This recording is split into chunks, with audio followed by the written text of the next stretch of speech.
Hi, welcome back, everybody. Well, everybody we're minus our kobold today.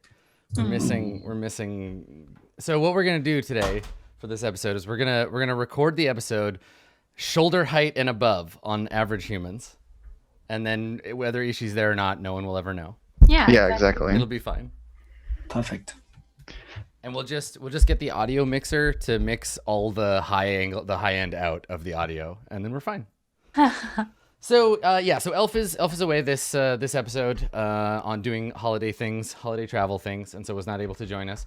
But yeah, so this is actually a good opportunity to talk about what to do in Dungeons and Dragons when you're missing a character. So sometimes in an ongoing campaign, you have a player that's not able to make a session, and then you have to decide what to do. And often people will say, someone else just play their character. But I never felt that good about that. I never felt like as a player or as a GM, like maybe for some groups that works, or like if we've played like basic D&D and that's fine, right? Because your character is just like a pawn you move around. I was a little bummed when I got Chunk Flunkins killed. Yeah. I mean, but John, player of Chunk T. Flunkins, didn't mind so much. Yeah. You didn't get Chunk killed in as much as I killed Chunk. Let's not talk about the ill fate of Chunk Flunkins. Of that whole adventuring party, every one of them died. Except for the I mean, this comes up, and that's certainly a solution, right? If you have a bunch of characters, bunch of players, you can say, all right, well, you're okay to play my character. So like Little Fox could play Ishi, but even then, it's a lot of pressure for the player who's playing that character to make the right decision for them. So you can also have the GM play them, which is the same solution to that problem, and honestly, just makes the GM's job more work, which I'm not. You got enough stuff to do in D&D. Exactly, that's right. As the GM, I got a bunch of stuff, and I got to run this whole stream situation. So, so I like the idea where we treat this like it is a television show with an ensemble cast, and we just Geordie LaForge this shit. It's not like just because Geordie's not on screen doesn't mean he's not on the Enterprise. He's just doing his own thing. He's just got other stuff going on. You don't want me to do the Ishi Snaggletooth voice? I mean, do it right now. Yeah, we could all. I was playing a game the other day, and I was doing a kobold voice, and I was like, oh wait, I'm just imitating Elf. But yeah, I mean, we could have a Ishi impression off if you want to. No, Blue Jay already does the best Ishi impression. What are you talking about? I'm really better at playing, making fun of dumb half-orc barbarians. Not so much with the kobolds. So. One day we should do an all goblin or all kobold. Right, D&D. we could finally find out who is best in caves. Yeah. Who is best in caves competition? So there is a game. There's a game called No Country for Old Kobolds that is about that very thing. You play a clan of kobolds, so that's a thing we could certainly do. That's pretty great. I feel like there are a few tropes that happen in every D&D game after a certain point where, like, you get tired of playing at a party of adventurers, and you're like, well, let's all play evil characters. And then you get tired of that, and you're like, well, let's all play monsters. Let's do inverse D&D. We have to protect our village from the scary. And then you're like, well, let's do time travel. That's a thing, right? Like, I feel like there's these arcs that we all go on, and then eventually someone in the group is like, let's play vampire. And then you do that. Well, I feel like in this group, I went, that's pretty much what happened. Ceres was the good character, and then Oleander was the bitch. And then now I'm playing a monster, a Triton. So next we're doing time travel? Is that right? The only thing I'm ever gonna remember about Oleander is Cialis of the Woods. her sudden and terrible romance with mighty Cialis, Ranger of the Woods. I only ever remember how easy it was to kill. Can you not? So, yeah, who knows? Perhaps episode 12, perhaps this, the 12th episode, will be the last episode of Roll20 Presents Dungeons & Dragons Tomb of Annihilation, because we don't have our little kobold mascot here to keep the team together. Yeah, everyone just leaves. She's going to come back and be like, yo, what's going on? What's the adventure? And be like, everybody just disbanded. It's just Little Fox being like, even Little Fox doesn't like you anymore. Yeah, Arcturus just went to the city. How dare you? Eric Cochrans and everyone else, I don't know, died in the jungle probably. Yeah. So we had a brief episode plagued by the dark influence of gremlins. last time. Gond abandoned us and our technical situation fell apart, but we're back in business. I made all the appropriate sacrifices. My computer is slathered in the sacred unguents right now. It's so slathered, you don't even know. They help with cooling. Yeah, just so slathered right now. And we're ready. It's been anointed. And we're ready to rip it out. So I think just as players, rather than as like I'm the GM and you're the players and we're gonna play the game, but as people playing the game, do we want to just jump in on the like you and the captain, like the three of you and the captain have set off to the north to find the missing soldiers? Should we just jump to that? I mean, but I thought that you mentioned that that's not something that we can just do. What do you mean? Didn't you say that when you were saying, like Malik was talking, like asking permission from the sister, what's her face, Sister Scissor or whatever. And that is definitely not her name. That is Scissor Sisters is a disco band. Yeah, disco revival band. Yeah. Her name is Sister Siren, I think, or Cyrus or something. I don't know. NPCs don't get names. Sias. NPCs. Sister Sias. Anyway, like when Malik was asking for her permission to take Arcturus into the jungle, didn't you explicitly mention that it wasn't just going to be that easy? Like if she said yes, we couldn't just then walk out. Right. So what I'm saying is maybe we can just like elide that. Maybe we can say you came to some arrangement where you're under the guard. It's the captain's basically life on the line, right? Like if the captain comes back without you, she will be in huge trouble. And likely be like drawn and quartered for right. So rather, because otherwise we're going to be in this negotiating period where Ishi would want to be present. What we're doing here is taking a step back from the realism of the simulation that is Dungeons and Dragons, and instead recognizing that we're all playing a game and creating a narrative together, and we want to make it the most fun for everybody. So I'm proposing that we just kind of jump a little ahead and we fade in on the jungle and be like, it's a foregone conclusion that these buttheads made you do what they want. Right. Yeah. Does that feel okay for everybody? And that Ishi is stuck digging latrines. Yeah, maybe. I'd like to take the torchbearer approach, and we'll ask Ishi. I'll get one of you to recap this episode, and then we'll ask Ishi, okay, Ishi, while all that was happening, what were you up to? And Ishi could be like, I was following them through the jungle, or she's on a caper. Yeah. I think that she was definitely stealing things to try and get those swords. Well, yes, and exactly. And what I would love to do is give Elf the opportunity to 4th edition like Dungeon Master's Guide to skill challenge that bullshit and be like, cool, lay out the plan, we'll make a couple of skill checks, we'll kind of figure out how that went, and then we could fade in on Ishi telling you the story about like, and then I ran away from the guy, you know, like perfect, you did it. So we'll figure it out. It's not so much about the pitch or the tone or doing the funny voice, it's the way that Elf has a very specific kobold pausing structure to what she taught. The like cadence of her speech. Yep. Like it's great. She's got before we do any of that, can I say. roll my hit points? She's got too much to say and not enough time to say it. Yes. So leveling up. Everybody is level 4 now. Yeah. Mighty level 4. You're almost real D&D characters. So Arcturus, I assume as usual everybody is taking a level of the class they're currently in. Yep. Indeed. Okay. Yeah, So she was the difficult one. Yes, which is fine. She's bought herself another week. So yeah, let's start with Arcturus. You seem ready to roll. You want to literally you're ready to roll. I want to roll my hit points. I'm not gonna just take the. Okay, we'll give chat a moment to have an aneurysm over what a tactically poor decision that is. Yep. Chat. I'm gonna count down from 5. Please feel free to be as upset as you like. 5. So wait, am I rolling 4, a D8? When I get to 0, you're not allowed to be upset anymore. 3, 2, 1. All right, you're done. So yeah, let me get to the stuff here. It's gonna be what's your Constitution bonus? It's +3. There they go. So a D8 +3. You are very constitutional. Yeah. Yeah, I think your hit dice are a D8. She's constant. All right, chat. I'm doing it. I would. You gotta lend her your strength, chat, because it's very important. Excellent. Average. Excellently below average. That's 1 below 1 average. HP Yeah. below average. I did it. God damn it. You did it. I did it. That's about how I feel about Arcturus, honestly. He's just Come on. slightly Wow. below average. Harsh tokes. Okay, now at level 4, you get either an ability score improvement or a feat. Did you decide what you want? Oh, I took a feat. I think it's called resilient. So I put 1 extra point into my constitution, and I have proficiency in constitution saving throws. Does your additional point in constitution increase your No. con? Oh, it doesn't increase your con modifier. Okay. No, I was at evens for everything. And what was the other thing that it does for you? I get proficiency with constitution saving throws. Oh, dope.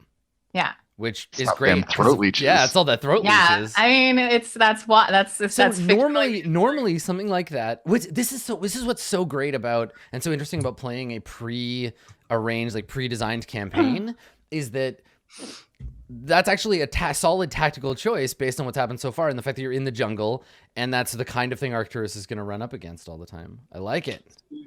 So I was slightly under the wrong impression in terms of which feat you took. Might I make a small suggestion? You're free to obviously completely disregard this, but since you're not, I thought you were going up to an even with resilient. You can have you can have advantage on the spellcasting half of your saving throws still if you take Warcaster, but you also get a bunch of extra stuff, which is probably more useful than... I've looked at Warcaster. Yeah, and the thing is that the Constitution saving throws I'm doing are rarely, if ever, to hold a spell because I don't have a lot of con spells. Yeah, Arcturus mostly just explodes things. Yeah, so it's not that valuable to me. So it's for the type of cleric that I am. That's fair enough. It's fair enough. Just yeah, I only have like 1 or 2 spells that require concentration. So yeah. So this is all Constitution saves you get your bonus to, and then extra. I like it. Okay, cool. Little Fox, you're taking another level in Barbarian. Yep, I just bumped my Dex and Con up to 16 each. Okay. So I have 45 hit points now. My AC is now 16. Nice. And I don't get anything too terribly exciting at level 4. No, level 4 for Barbarian isn't such a big deal, I don't think. Okay. And then Dave, you're going to take another level of Sorcerer? Sure am. And which feat have you chosen? I didn't. I just took 2 points to bump Charisma to 20. Oh, nice. So charismatic. Mm. So that's good. That'll help with your spellcasting. And then you get some additional spell slots, right? You get one more. I learned a new spell. I got some new spell slots and another sorcery point. Okay. And what new spell did you take? Well, I'm glad you asked.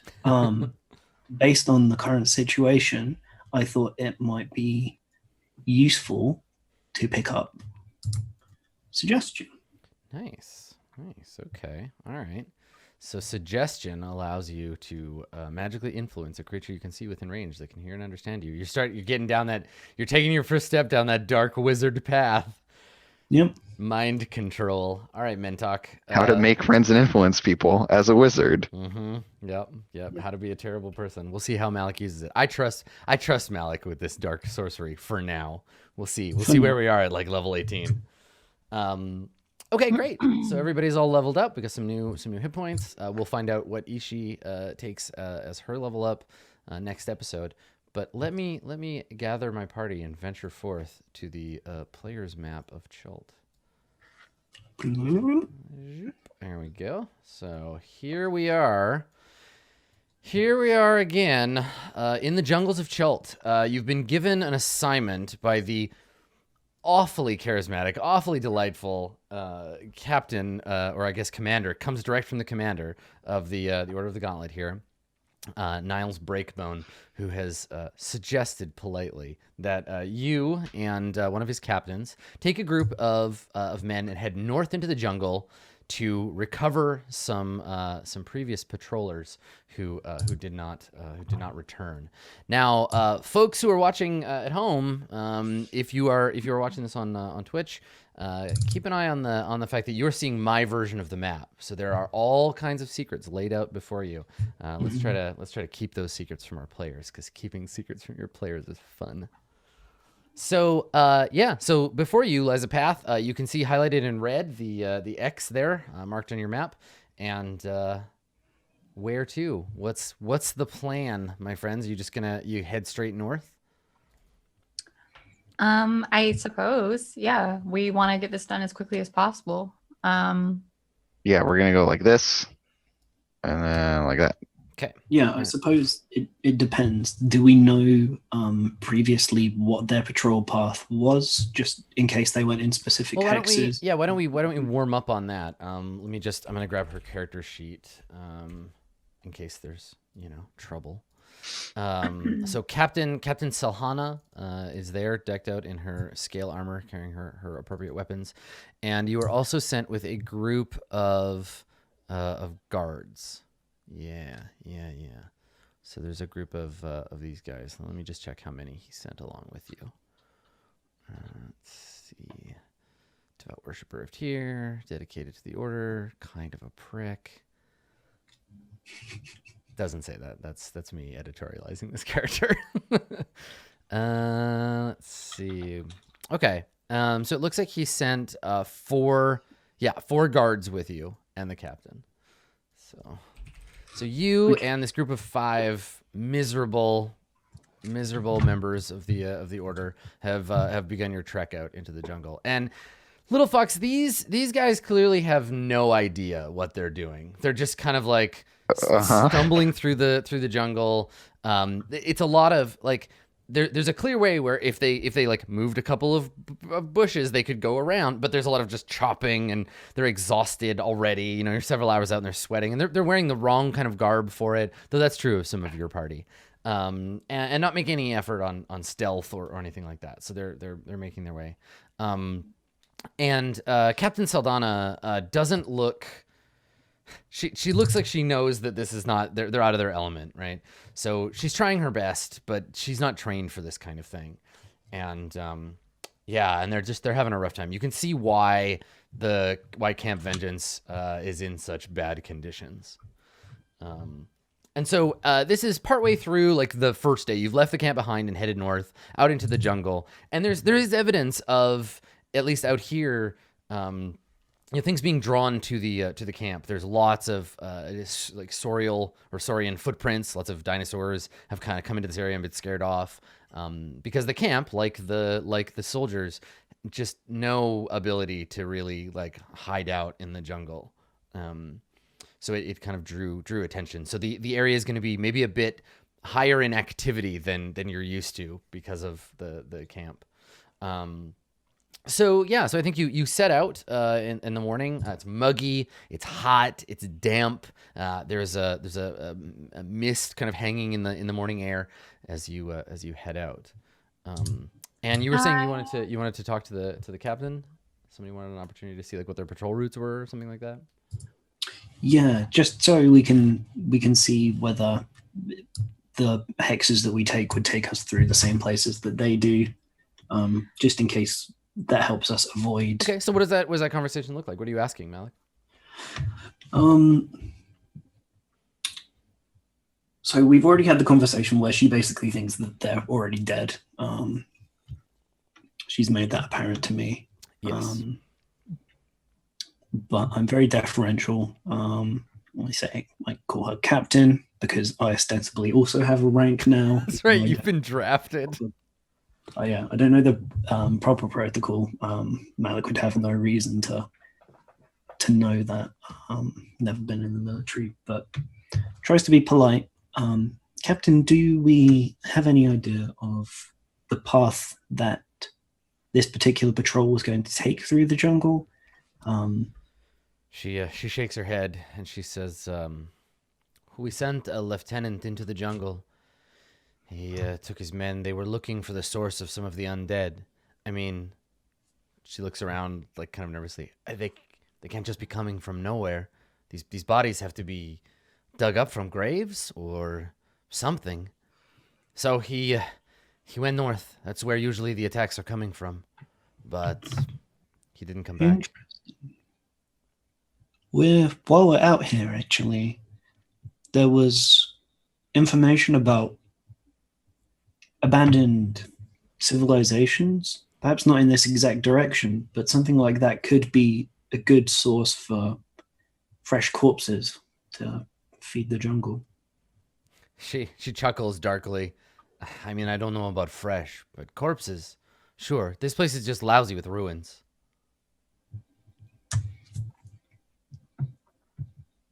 Well, I suppose I found a little bit of extra inspiration to want to go for myself personally, but that's neither here nor there, really. So, taking a look at her and her guards, how are they equipped? So they all have. Are they guards? Because I know guards. Well, I can tell you this: they're carrying shields, battle scarred but marked with the symbol of the Order of the Gauntlet. They're wearing chain shirts and pot helmets, and are carrying spears. And then the captain is similarly equipped, but has a long sword and no shield, and she has a heavy crossbow across her back. Mm-hmm. Which she shouldn't use because she has multi-attack. Yes, she shouldn't use it because she has multi-attack. I remember that from gosh, what was it? Was it White Wing Mountain? Is it Adventurers League. Mm-hmm. as a just like a bit of housekeeping? Mm-hmm. Before we left, Arcturus would have done what he's here for and what he prepped for the night before, cast lesser restoration. Mm-hmm.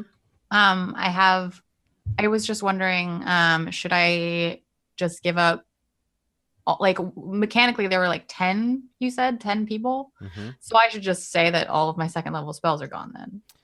Yeah, I think if that was the plan, if it was wake up, cast the spells, and then head out, yeah. Because that's the whole reason that he's there. Mm-hmm. Yeah, and just hope that you don't run into anything today. Yep.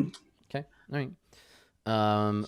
So yeah, I think that you take a good look at these men, and they were trained in cities or villages or conscripted in monasteries in northern climates, right? At least from here, right? Some of them might be from Tithir or but to them that's the far north, given this terrible jungle. They're not equipped or armored. The head kind of council of the Order of the Gauntlet just doesn't have any information about what Chult is like, and so sends men armed the way it expects to fight, say, orcs in the mountains of the north. So they're having a rough time. Yeah.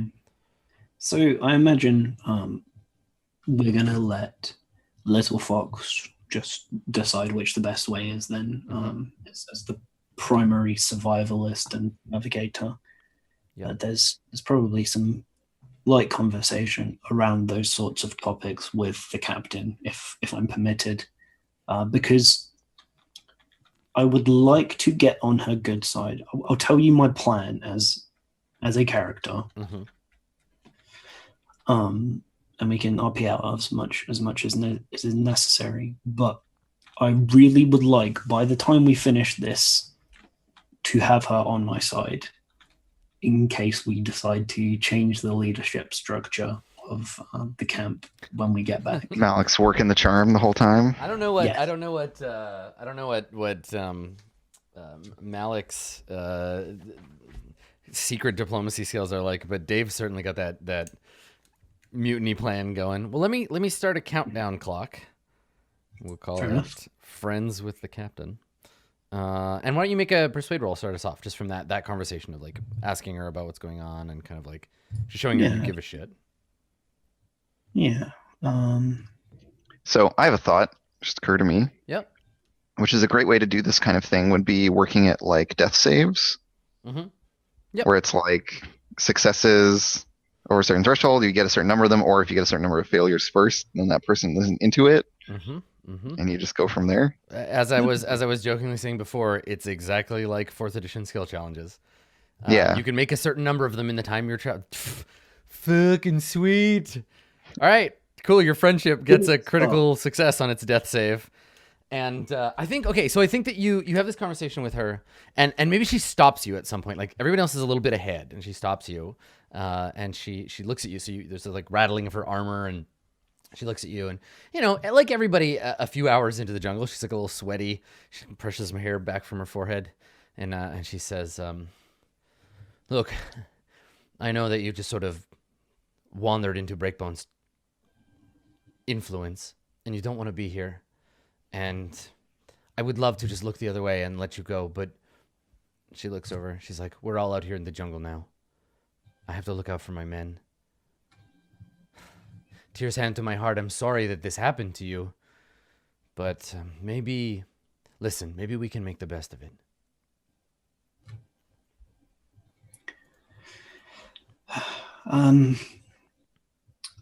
Perhaps as a group, we wouldn't have made the decision to come in. Would we know that we would be conscripted, forced into this? But understanding the plight that you find yourself in, despite all the good intentions in the world, I can't say I wouldn't have come anyway in that case. I hope that there's something I can do by being here. You have to understand these men are trapped between practicality and faith. They came here, promised they would fight evil, and we have seen it. The dead rising from the jungles, these terrible beasts. It's as close as any of these men have seen to a dragon in their lives. They were raised on stories that life is black and white, good and evil, and that evil dwelt here in the jungle. And they came here, and this is what they found. Disease, poison, death. Many of them will not see home, but to give up is to give up faith. If I tell them there is another way, then I fear this scaffolding that holds them up will collapse.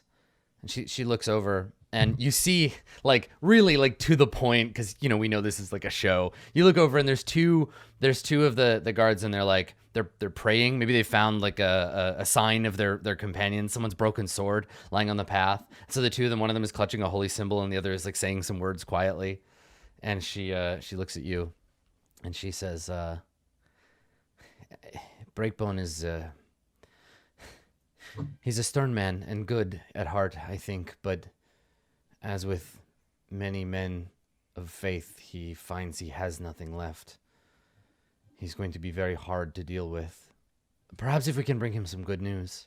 She looks the way that you're going, and then back to you. I think of all the things that we have seen here, the most obvious sign that the gods are still watching is your arrival. I know, not for you, but for us. You represent hope. Well, then I hope we can return with just a little bit more than we set out with. She nods and says, as do I. She looks at you kind of like helplessly, like she's trying real hard but doesn't know like what else to say. Like she hopes you understand her, but that's fine. Yeah, like to have access to that vulnerability, I suppose, is like, and I don't want to push it yet. Yeah, and that's very much what it is, right? Where she's saying to you, like, I'm different than my commander. I'm different than these soldiers because I see what they don't or will or what they refuse to. Yeah, it's perfect. Perfect start to that relationship. Okay, great. So you head out into the jungle. Arcturus, do you bless the party with Istitia's mighty guidance? Every day. All the time. Istitia blesses my every action in this jungle-y horribleness. Okay. Nice. And then we'll do the usual little fox leading with our Malik. Malik helping. Well, now here's the thing: if Malik is focusing on his relationship with the captain, I don't think he's free to be. Then maybe he's not helping you. Yeah, that's true. Great. Well, I can do it on my own. I don't have survival trained, but I do have +3 in it. I don't know if. I think yeah. I mean, you don't have anything else that you're doing during the day, Nope. so you could be conscripted by Little Fox to help out. Sure. Yeah, that's even though I'm proficient in it, you still have a higher bonus than me, so maybe it ends up that you take my spot on doing that every day. Depends if we get lost. Yeah, working with Little Fox, there's lots of gruff pointing and, you know, her disappearing off into the woods and coming back and stuff like that. So it doesn't provide Arcturus much opportunity for conversation, which he might miss from their previous way of traveling. Oh man, why did she stay? You should stay behind. So It's you're much quieter in the jungle. So you're gonna help out Arcturus, and and then what's? Should I roll the guidance? Yeah, roll the guidance for me. Yeah, what's the guidance? Because that's the thing I really need. Ugh. Oh dear. All right. Tisha is not about today. Too many other gods about in this So party. it's +6 then total. Mm-hmm. Is that right, little fox? 3 is my bonus. So 4. Okay. Or sorry, 5 is my bonus. Never mind. Yeah, Yeah, plus I'm 6. super good. Okay.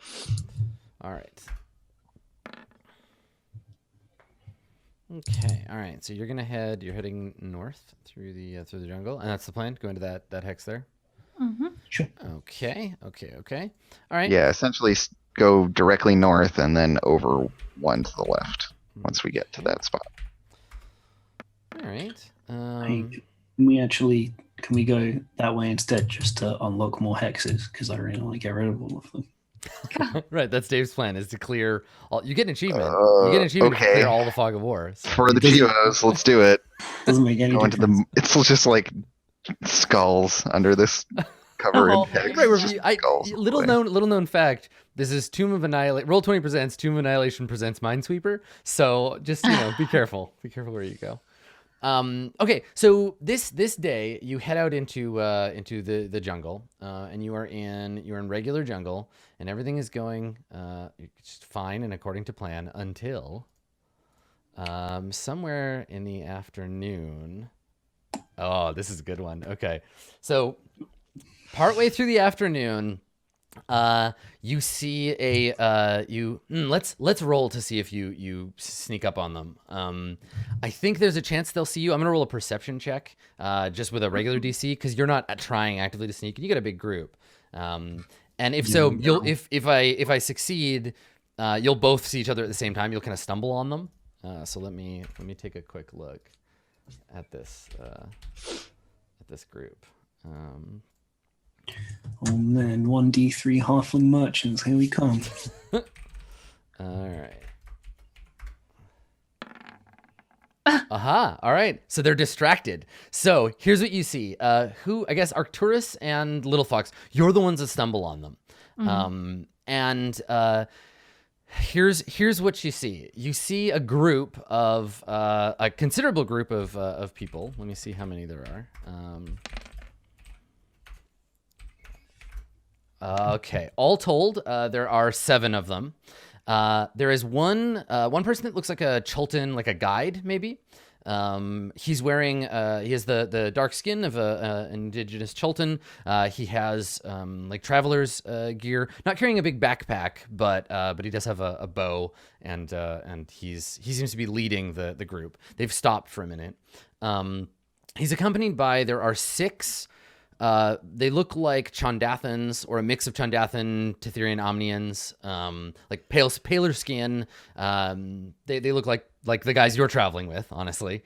But they're wearing mostly leather or studded leather armor, and they seem better equipped for stealthily moving through the jungle.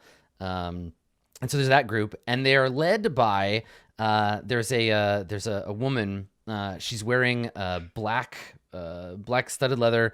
And she has a hood up, so you can't really see her face. And flying nearby her is a winged snake. It's an iridescent, like gray and black snake with wings that is kind of like flying around her head. And they're looking at what looks like tracks or something. Like they look like they're tracking someone or something through the jungle. And Little Fox and Arcturus, you see them before they see you, and you have like a moment to do something. What do you want to do? Can I assess? I mean, what would you like to know? I just want to see if there are any, because we've been traveling with people who have like markings on their clothing, about like what they're following, what they're doing. So I guess like at first glance, do they have Make any a perception check? Yeah, similar markings about what they're about? Oh damn, 21. good perception check. They wouldn't be. They're not carrying around a big banner that's like, we're cultists of Bane, or anything. But like, you weren't present when Ishii like ran into those badasses outside the temple, were you? No. Okay, Little Fox was. Little Fox, you were there for that? Was I? No, I don't think anyone was. I think No, Ishii there was was alone. no one there. Malik I was was- inside. Malik was Right. inside, but okay. So Oh. here's the thing. I think a 21 is good enough that when you see them, the first thing that pops to mind is Ishi's description of like, they were tall and wearing black armor and they were scary. And so like But not that scary. I think I could have beat him. yeah, right. So the word red side quest drifts through your ears. But yeah, these look like ne'er-do-wells. And that's so the first thing that description pops of their to mind. armor is similar to the description of the armor that Ishi gave of those people. And Yeah. I was there when we went back, and Ishi and Malik were asking about them to the temple people. Yeah, we've all heard about these Yes, people. yeah. Malik got shoved out of the way by one of them as they passed. Yeah. Yeah, and so So hold on, but this is you're gonna take that moment to like recall that. okay. Little Fox, what are you doing in that heartbeat of like, uh-oh, somebody's there?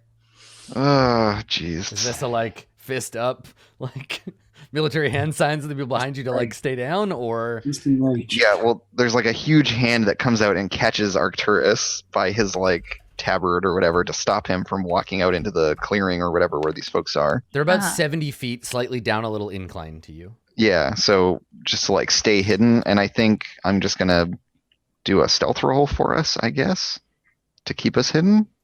Is that appropriate? Yeah, or if you want to try Like to try and hide, if you want to silently- try to hide Arcturus, like you can do it at disadvantage, basically. If that's the thing you Like, wanna do. I think wouldn't you be trying to make sure that the whole party doesn't yeah, like I don't like, want us to signal get to the noticed. party members? Maybe? So would that be stealth or would that be something else? I mean, if you just turn around and like put your hands up and get everybody to like quiet down, Mhm. like they will. But Yeah, you're the so I'll only do ones. that. You're the only ones in visible range. Yeah, I think I'll do that. So I just like turn back and get everyone to stop and indicate for them to be quiet, Okay. and stay kind of tucked, into the foliage. Okay. Arcturus, let's have you and Little Fox both try to make a stealth check. Okay. Okay. Can I use my inspiration? Yeah, if you have it, you Okay, sure I'm can. using it. Never, never lucky. Ooh. Never Baby sneaky race. Arcturus. Hit right in the luck points. Okay, so you hear the Chultan say the trail goes cold here, and then you hear snarl from the black cloaked figure, and she's you hear her be like, "What?" And she turns. The snake kind of like moves towards the and like menaces the guide, and she storms across to the guide and grabs him by the front of his shirt. And her hood falls back, and you can see that she has long blonde hair and like pointed ears.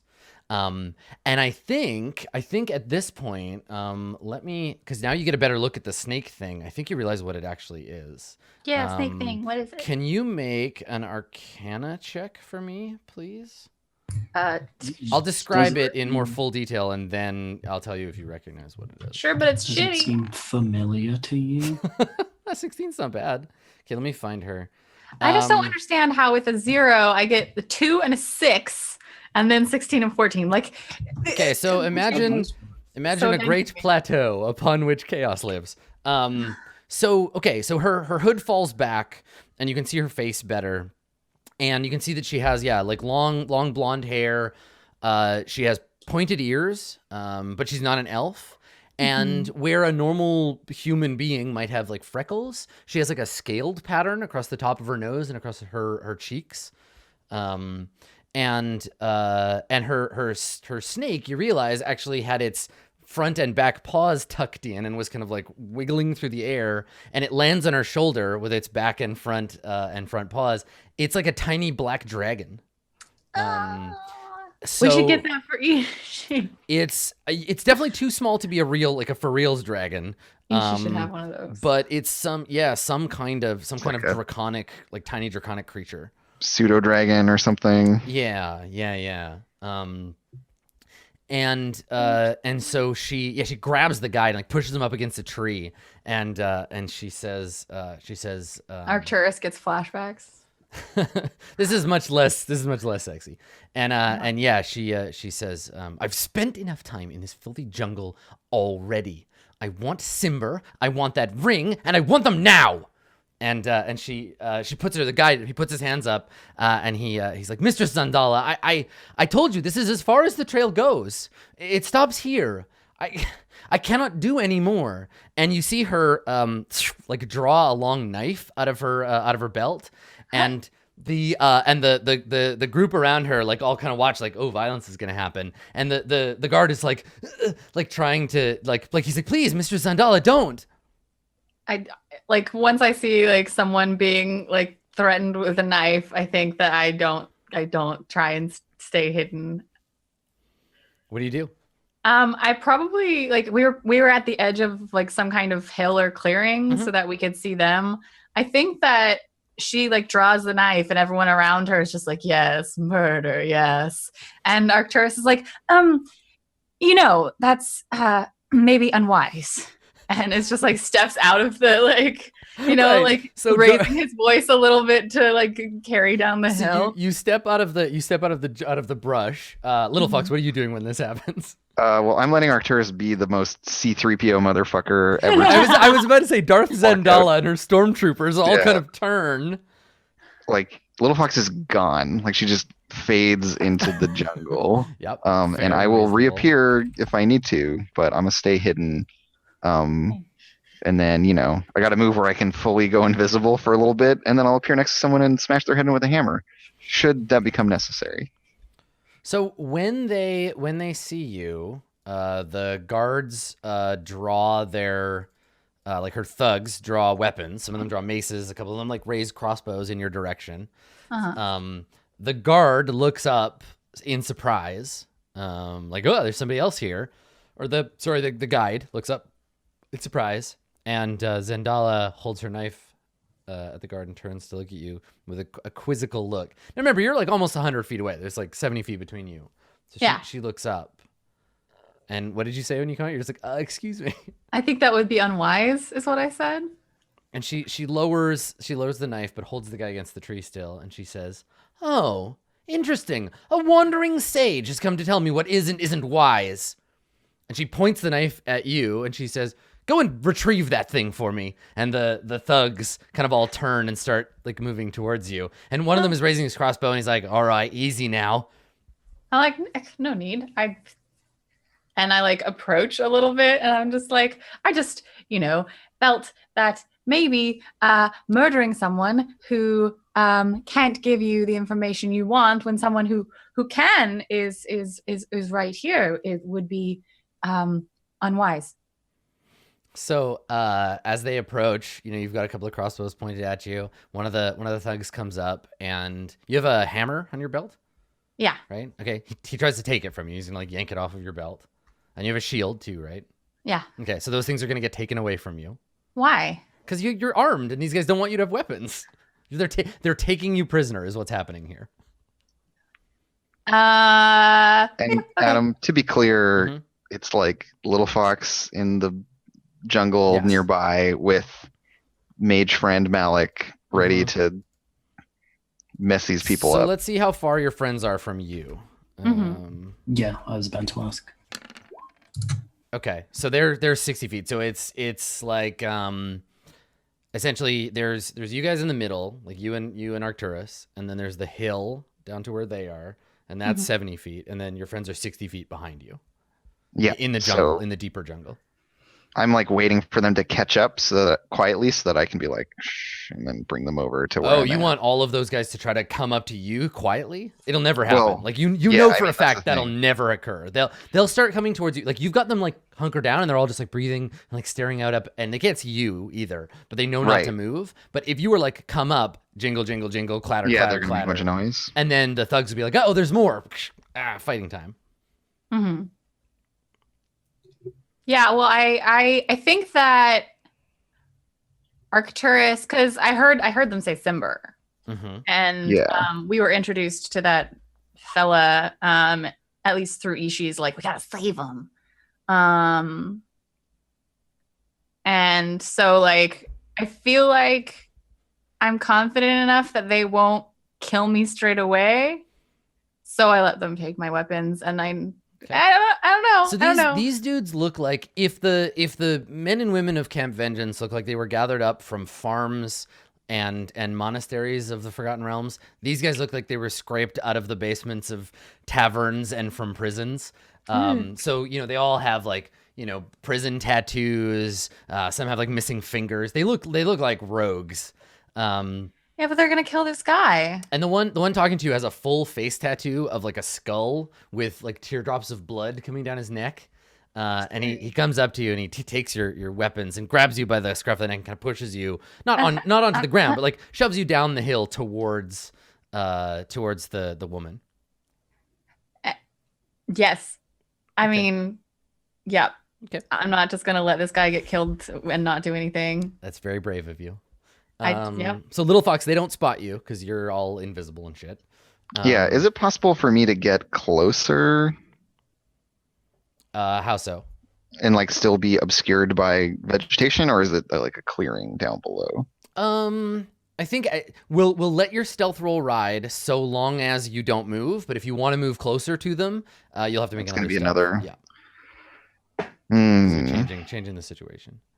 Yeah, for sure. And I'm within 70 feet. Yeah, I You're need to 70 try to feet get closer. away from her. Yeah.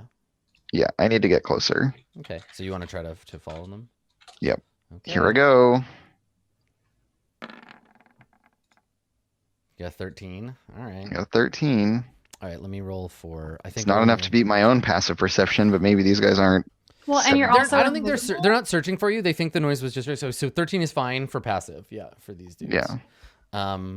So you kind of like creep along behind them. Yeah, getting- I'm just getting like safe. following as they capture my friend to try to stay within swinging distance, more or less, And this sort of thing has happened. I'll at say you least can once keep within before. you can keep within single move distance. You're within 30 feet of like a Yeah, exactly, right? Yeah.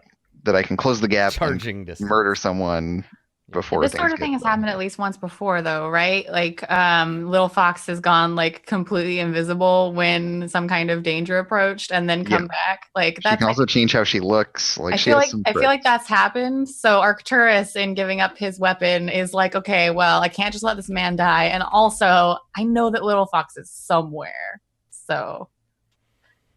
Okay. But yeah, I don't fight. I let them take my shield and my like hammer, and I'm just like, sure.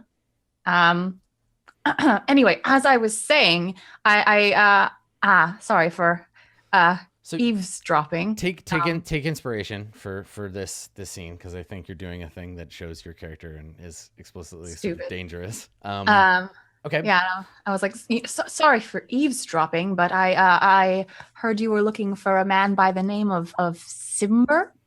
So she, with like a bit of a flourish, she like, sheaths her long knife, and the guy doesn't move. He stays like back against the tree. He's not gonna run or anything. So you can tell like she still kind of got him held in position with her force of will. And you approach, and she looks you up and down, and she says, "Well, there's something you don't see every day. You're a Triton, aren't you?" Yes. You're the first person I've come across who actually is aware that Triton exist. Everyone keeps calling me Fishman. Yes, well, the jungles are full of idiots. And she looks at her guide, and then back to you. She takes off her gloves, and she puts her hand out to shake your hand. Arcturus Vivaxeth, and you are. She shakes her hand and she says, "My name is Zandala. I'm here looking for my father." That Simber person. She nods. Artist Simber. He travels with a creature, looks something like a lizard, walks around on two legs. And makes lots of smells, right? You can see her eyes widen a little bit. So you've seen him. Uh-huh. Where is he? In a cage. Where? I'm not great at directions. Back that way a bit. She takes a half step towards you, and you can see her little like dragon. It's sitting on her shoulders with like his tail wrapped around her arm, and she looks at you. The dragon looks at you, and it's got these like sort of black like frills that can stand up a little bit, and like it hisses a little at you. And she takes a sudden step forward, and she says, "I need you to be more specific. Where? Right. Sorry. One of my friends is actually still with him. Your father. You said you don't look anything alike, honestly. But do you know of a camp down river a ways? She looks at the guide, and the guide like nods nervously. She turns back to you without saying anything. I believe. Wait. You're not going to kill me if I give you what you want, are you?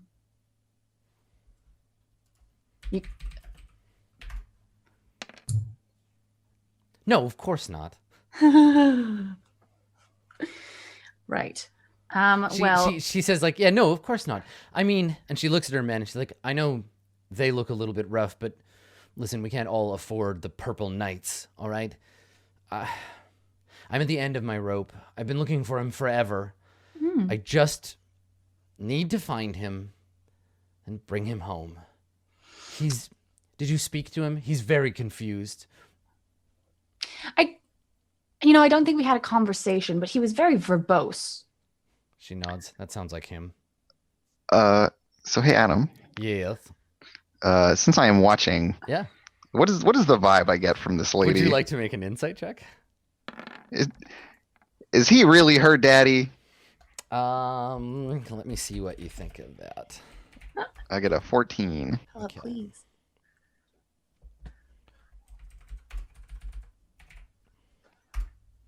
Where is the lie? That is what I would like to know. No, I mean, she seems like she's telling the truth. She is obviously desperate to get this guy. She's maybe not telling the whole truth about why she wants him or whatever, but she's obviously like angry, and you can't quite pick out why. And she doesn't seem like she obviously isn't comfortable being like, oh, I want to save my daddy. He's in such danger. Like he probably did her wrong. He probably was like, I have to go out for yon cigarettes. I'll be back in yon 10 minutes, and then did never return from ye grocery store. Right. But she seems angry with him. And angry with the guide and angry with the whole situation. Anger is something Little Fox understands. Yeah, she's a little pissy, but you can't. Something's going on with her familiar though, which I think maybe you are more likely to pick up than anyone else. Yeah, what's up with that? The familiar is like extra agitated and confused and upset. Like you can see its tail twitching and like it's like kind of kneading her shoulder with its little claws. There's something going on between the two of them. But that, I mean, that there's less information to gather there.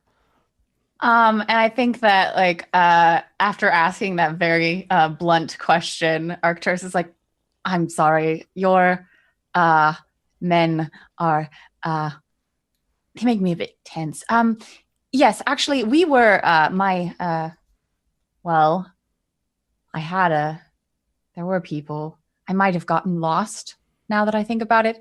But we were going to be heading back to where your father is. If I can find them again. She grins and she says, listen, friend, I've got all the companion you need here. And she takes a pouch of coins off of her purse and holds it out. And she says, now, why don't you take this bag of gold, find your way back to the river, and swim on back to Port Nyanzaru.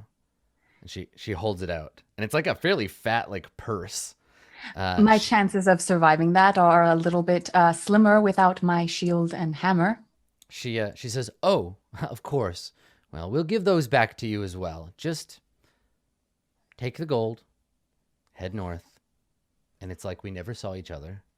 Thank you. You've done me a great service. I really wish that I could, but as I mentioned, I have companions somewhere.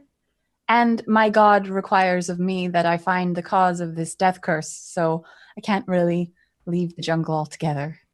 I don't need to get into your family feuds or anything. That's not any of my business. I have other things that I kind of need to be doing. And so she looks at you and she's like, I don't understand what you're saying. I'm offering you gold in exchange for the information you gave me, and to look the other way while I go and recover my father. Sure. And you're saying no. Well, I can't go back to Port Nyanzaru. I have... Oh, I don't care where you go. Oh. Just don't go back to that camp. One of my Let me friends. be clear with you. This is a bribe to keep you quiet. Like, there Like- needs to be that extra step where she. No, but like explains that's not something that Arcturus gets straight away. He's just like, I got things that I have to do. I can't just go back to the port, you know? So once she realizes you're being obstinate on purpose, she says, "Listen to me. This can go one of two ways, Arcturus. You can take the gold, and you can leave, and you can apologize to your god. I'm sure, whatever they are, they'll understand. Or this can go the other way." And at the like the shift in her tone of voice, the guards you can hear their armor creaking. One of them like smiles, a little gold tooth glints in the light, and you see grip tighten on weapons. So, let me just, I don't mean to be, I take your gold, you give me back the things that you took from me, and then we just go separate ways. She nods. As long as your way isn't my way, then yes, that's how it can go. And what way is your way? Just to be clear. She points south and she says, "That's where my father is? A camp that way?" Uh-huh. She nods. "Then I guess you're going that way." And she points the opposite direction. It's technically correct. It is technically Yeah. correct, and I feel like Arcturus doesn't, I mean, no one's around, and he honestly doesn't know where the rest of his party is except presumably Little Fox. So he's like, okay, yes, I will continue in this direction. If I could have my weapons so that I can not die to the jungle. She hands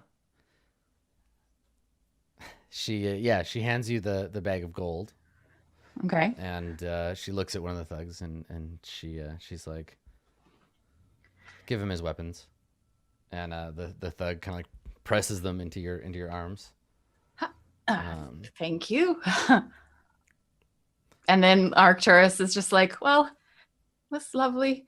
Please don't kill your guide. And walks like in the direction, like very stiffly in the direction that he said that he was gonna go in. Yeah, and she looks at the guide and she says, "A camp to the south. Let's go." And like grabs him and pushes him in front of her. And then they head off. That's gonna be a problem later. Does their path look like they're gonna run into our guys? No, Okay, they're gonna stay on the low You're kind of hooking ground? like this way, and they were going this way, so you're gonna. Yeah, we're not gonna. There won't be Okay, a problem. good. Little Fox is gonna hustle back up the hill and get to Malik. And And talk to Arcturus is Malik. just gonna like march and like look over his shoulder and stop as soon as like he can't see them anymore, and then like be like, Little Fox, but you're not anywhere around where he is. Yeah, I have ghosted because I'm still worried about Yeah, of course. what might happen with the bumbling red shirts that we've brought along. All right, so you wanna head back to reconvene the party? Yeah, exactly. Okay, cool. Well, why don't we grab a break here, and when we get back, we'll reconvene the party, and we'll see what's next for everybody. Stick around. We'll be back with more Roll20 Presents Team of Annihilation right after this.